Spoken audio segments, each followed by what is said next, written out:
All right, good day, everybody. I hope you're having a wonderful start to your week. This is Hump Day Wednesday, and be the last Wednesday in the month of January 2021. And I hope that your month is off to a better start than it was last year at this time. But I know there's still a lot of uncertainties.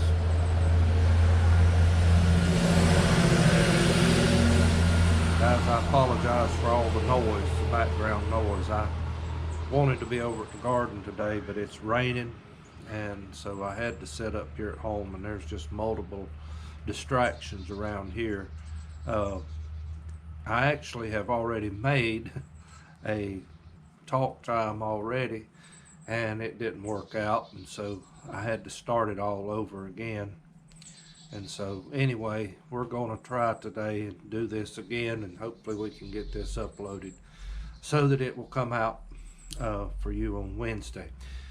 So the weather's been cold this year. This winter has been a typical winter. Some people would say it's been colder than normal. Well, normal time in winter is cold. And I have burnt a tremendous amount of wood. I don't know if you remember, but back in the fall, I did a video showing that big pile of wood that I stacked up in a circle. Guys, every bit of that's gone. And I burnt all of that with, I'd say it's probably been gone a couple of weeks now. But, you know, it didn't last any length of time at all. But here's the thing about it. I probably burnt that much the whole year last year. Not much more than that anyway. So it's been a cold winter thus far, and I've only had to actually start a fire in my heater, I think 3 times at the most. It's pretty much been kept going solid. Now we did let it go out this past weekend because I wanted to clean the flue out, and I felt like it was about due, and it you know, it wasn't bad, but it didn't hurt it. So we went ahead and cleaned it out, so I shouldn't, hopefully I won't have to worry about that no more till next fall when we begin to prepare for our next winter next year. But anyway, that's kind of what we've been doing around here, and still got a lot of things going on over at the big garden, and you know, raining today, so I'm not able to work over there today. But we are slowly making some progress on that. Hopefully next month I can, the first thing I need to do, if you've ever put a fence in, I need to get my posts set and allow them to actually let the ground settle around them and let them set up good before I try to stretch any wire over it or anything. So that'll be my first goal, and plus I've got to make sure I've got enough. I've figured up how many I'm going to need, and I'm going to try to use as many cedar posts as possible. We've got several of those around, so that's my goal there. So anyway, you know, that's where that stands. But I do want to welcome all of you. I know we've had several, it seems like every week we're getting new subscribers. And I really want to welcome you aboard, and I thank you for subscribing to my channel, and I hope you really like the content that we put out and produce. You know, there's nothing going to be here vulgar. I mean, we're going to try to keep this, you know, where even little children could watch it if they wanted to.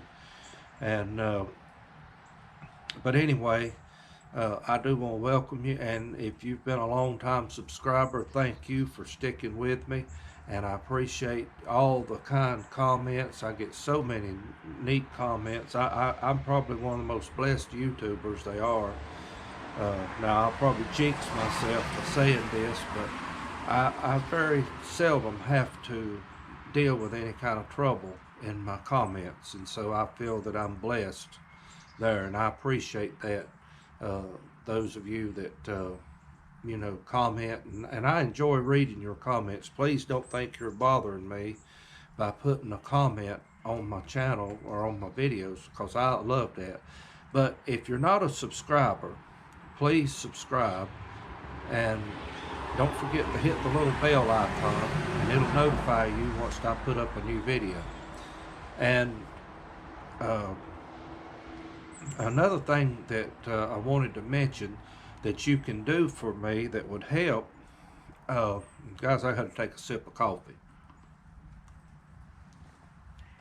But one thing you can do that would help my channel is when you have the opportunity, go back and pull up my older videos that was made, like back in the summer or whatever, and watch those if you can. And if you'll just go to my channel, and then up there at the top of that channel page, it gives my playlist or what have you. But if you'll click on the one that says videos, then you can scroll down, and the titles are on them and everything. But try to watch those, because that'll help me get views on my channel. And guys, that's what I need.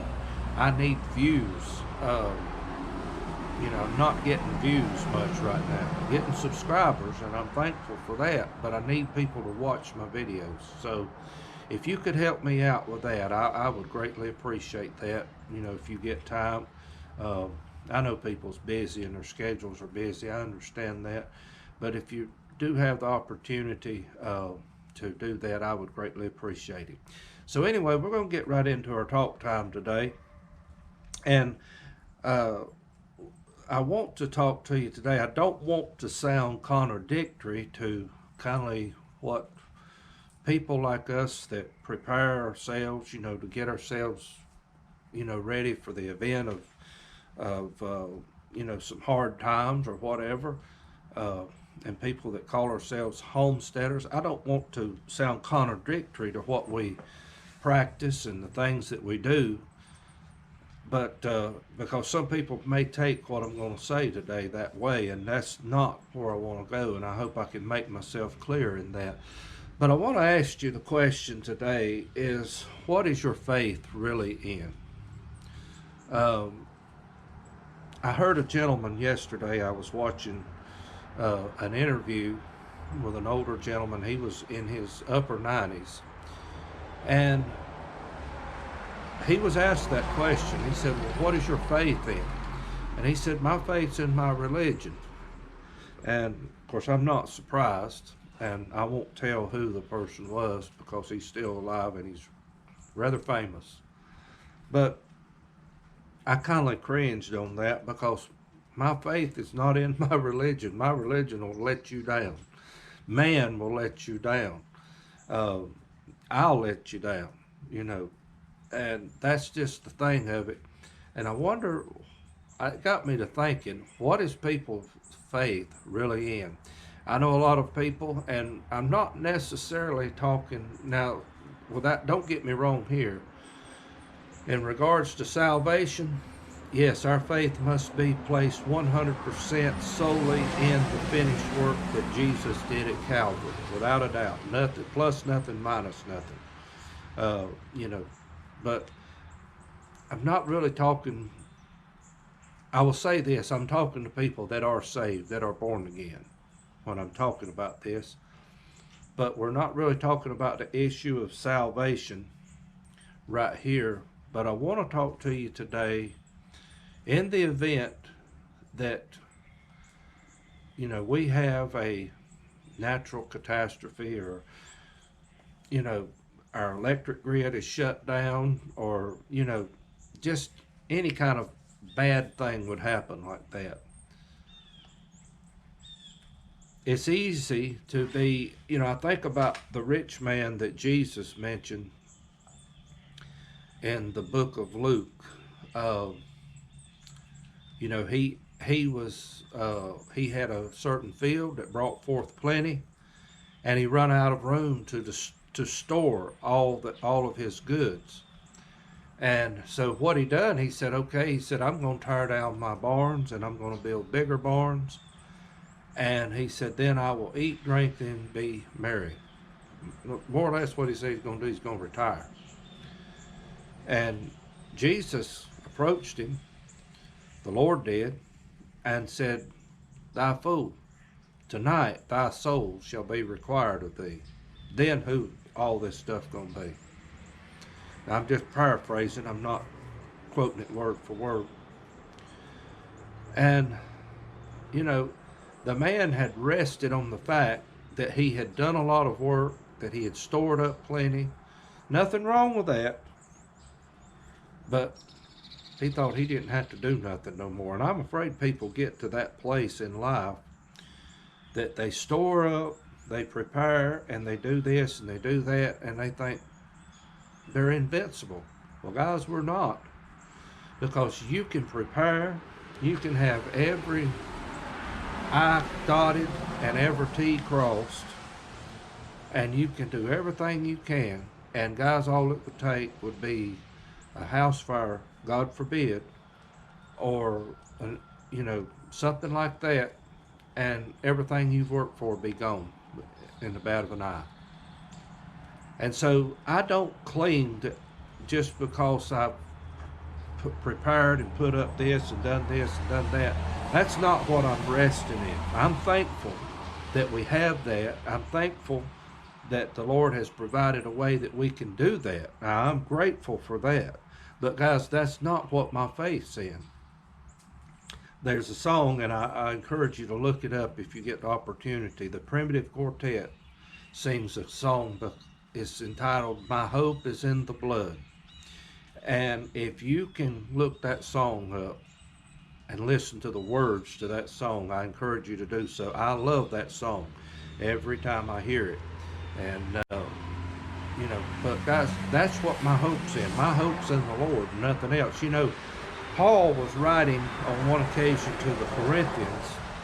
He said, if in this life only we have hope, we are of all men most miserable. There's a lot of God's people today that are simply miserable.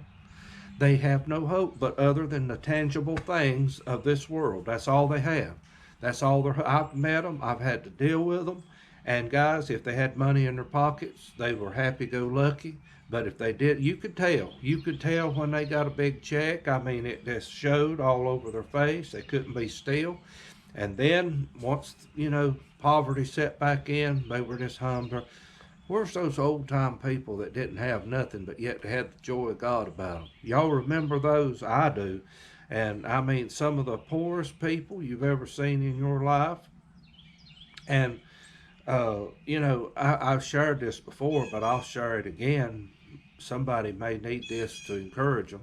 But I remember that during the time that I was without a job and didn't have any income other than little odd jobs and things. And I remember I ran up, the lady's gone on to be with the Lord now, but I remember I run up to a lady at the grocery store, and she saw me, and she knew all the condition and everything. And she was one of those, the Bible verse that I love to use, wise as a serpent and harmless as a dove. She knew how to put that verse into use. But she wrote a check in my name. I won't say the amount. It was, good size amount. And she handed it to me. She knew that if she handed me $50, or a $100 bill or whatever, she knew that, if it was in cash money, that I could, slip that right back to her. But once the check is written in my name, then I've got an obligation to cash that check. And it just took me back. I didn't know how to deal with it. And I've not been one to accept charity.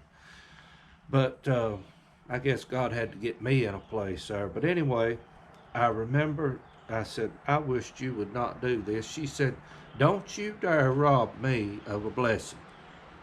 And I've never forgotten that. And but I did. We cashed the check, and the Lord used that to meet needs that we had in our life, and I'm thankful. And that was the people that really kept us going, was little people that didn't have much, but they were willing to share what they had. And I just, I thought about that so much, and I thank God for that, because that was a time that God really used to show me a lot of things. But I know why they could do what they did, because their faith wasn't in what they had. Their faith was in the Lord Himself. So I want to ask you today, what's your faith in? Now, I don't want you to think and get me wrong here. This is where I don't want people to misunderstand me. It's not the fact that we're not going to do nothing. Because, the Bible talks about in the book of Proverbs, chapter 20, and verse number 4, I believe it is, talks about the sluggard will not plow by reason of the cold. You ought to look that word up, sluggard, in the book of Proverbs and see what Solomon had to say about a sluggard. He had a whole lot to say about it. And guys, it's not the fact that we're going to be lazy and do nothing. I believe it was James that mentioned on one occasion, talking about faith without works. He said it's dead. Now, I know he's talking about salvation and the fruits that follow. I understand that. But I'm just putting it into everyday life. And, if I didn't have faith, guys, especially here in the last week or so, because I have really exerted myself just a little more than probably I should. I've had to deal with some back issues, and I've had to deal with some joint issues of late. And I'm just not the young man that I used to be able to do this. And getting noisy. Guys, before I started this up, there wasn't a car went by. And I don't know if it's got to do with the time of day or what, but now it's just a racket out here. But anyway, James talks about faith without works is dead. And people say, oh yeah, I believe God's going to take care of me. And they've not lifted one finger to put a pinto bean in a jar, or to set out a tomato plant to get any tomatoes. They've sat in front of a TV and watched the news and stayed glued to all this drama that's going on in our world right now. I don't have time to look at it, guys. I don't have time to look at this mess that's going on. There's too much work to do. I mean, that's why I told y'all last week I wanted to try to get back to my regular schedule on doing these talk times, because I pre-record them early. And like today I'm doing it on Monday. I tried to do one, like I say, yesterday, and it didn't work out. But I can't be working today nohow.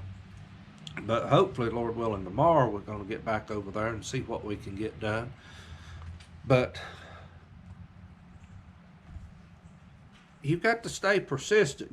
If you've got a job that's ahead of you, you got to do it. And even if you're working a public work, guys, that's part of God's command. I mean, I hope, Lord willing, starting next month, I want to be able to do some talks regarding work ethic, things of that nature. And I don't know, exactly where I'm going to start at and how I'm going to do it. I've been praying about it. And, I mentioned last week on the talk time that I said I knew exactly where I was going. But we've got a generation today that just simply is, just to put it in plain words, they're lazy. And a lot of people just don't want to do nothing. They're content. As long as they can get somebody else to do it for them, that's pretty much, they're content with that. I used to hear old-timers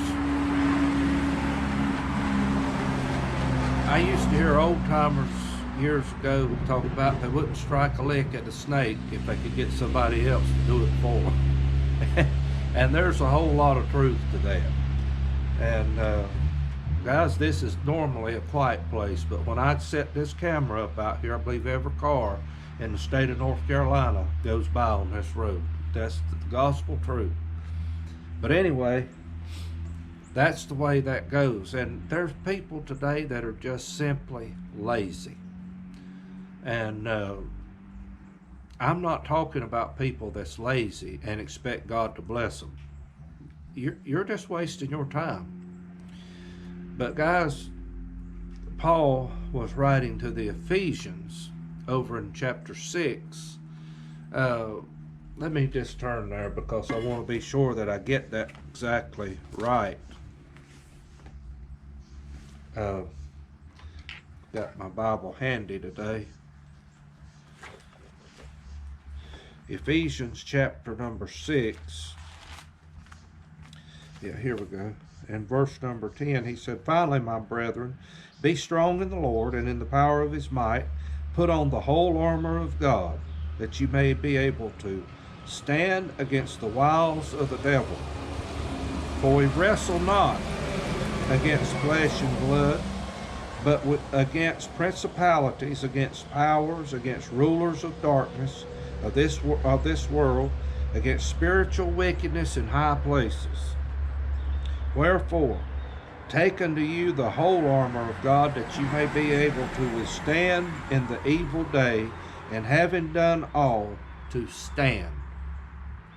Stand therefore, having your loins girt about with truth, and having on the breastplate of righteousness, and your feet shod with the preparation of the gospel of peace." And here's where I wanted to get to. "Above all, taking the shield of faith, wherewith ye shall be able to quench all the fiery darts of the wicked." And in the book of Luke, chapter number 18, I believe I'm right. Luke 18, let's see here if I can find it.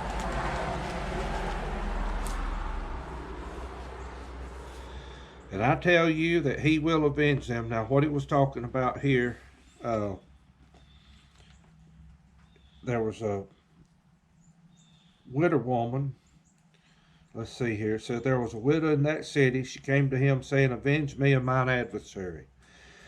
And he would not for a while, but afterward he said within himself, Though I fear not God, nor regard man, yet because this widow troubleth me, I will avenge her, lest by her continually coming she weary me. And the Lord said, Hear what the unjust judge saith.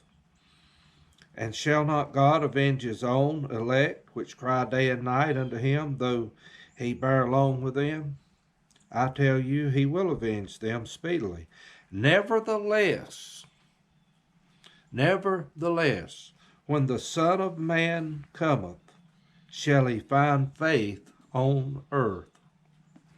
So you know what? And there's a question mark at the end of that. This is a question Jesus asked. And it tells me that there's going to be a lack of faith in the end time, the days that we're living now. And honestly, guys, I'm just looking at what we've seen within the last year. And we're heading more and more to a faithless society.